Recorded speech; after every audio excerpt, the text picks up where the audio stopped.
in 1924 that there ought to be a day set aside for fathers to recognize the service that fathers. 1924, Calvin Coolidge recommended, did not make a presidential recommendation, but made a statement in the effect that, you know what, it would be nice if we set aside a day for to recognize fathers and all the work that they do. So along comes 1966, Lyndon B. Johnson then issues a proclamation, a presidential proclamation stating that the third Sunday in June will be set aside as a Father's Day, and it will be set aside to honor fathers for the work and the influence that they have in the home. 1966.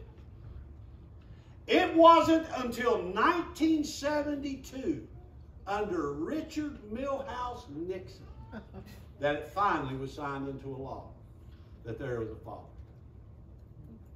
And that the Sunday was set aside for that, to recognize. You know what that tells me? When they look at the father, they don't look at much. It tells me that they take away the importance of the father. And listen, ladies, it's not a day, I'm not kicking you. I'm not. Please don't think that. I'm not kicking you. But I am going to say this, and I'm going to say it loud, is I don't think nobody has ever given the fathers the position that they should have had. You're right. Yeah. They were negated. I've been in more homes where when the dad said something, the mother undercut its authority. Don't talk to that baby that way. I used to tell my wife to get my son's attention, stand on his foot, smack him in the head. Then when he looks at you, go, now that I've got your attention, son, I want to speak to you for a minute. You say, that's child abuse. No, that's how you get a boy's attention. It worked with me, man. I had a bald spot on the back of my head for a long time with my dad.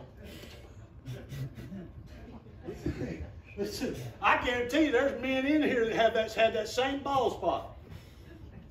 You know, that thing you saw on that TV where Gibbs, or whatever they call it, the Gibbs smack, that, I guarantee there's dads in here had that invented long before that show ever come along.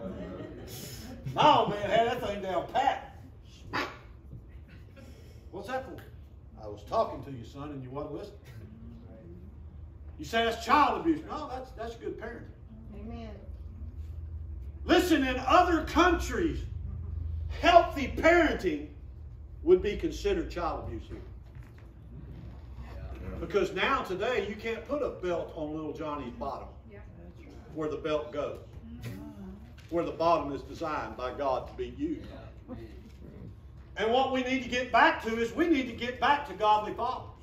We need to get back to men that are going to be men that love their wives, and love their homes, and love God and their wife and their homes and their nation and their community enough to make sure their kids act right. Amen. How many in here was told, and I'm going to say this, I've said it before, but I'm pretty sure, how many of you young men were told when you were young, your dad, one of the talks you had with your dad said, listen, boy, you've got my name.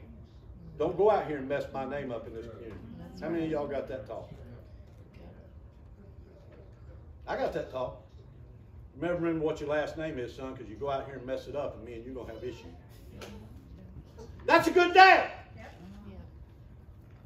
Don't have dads like that no more. Why? Because they're not allowed to be dads.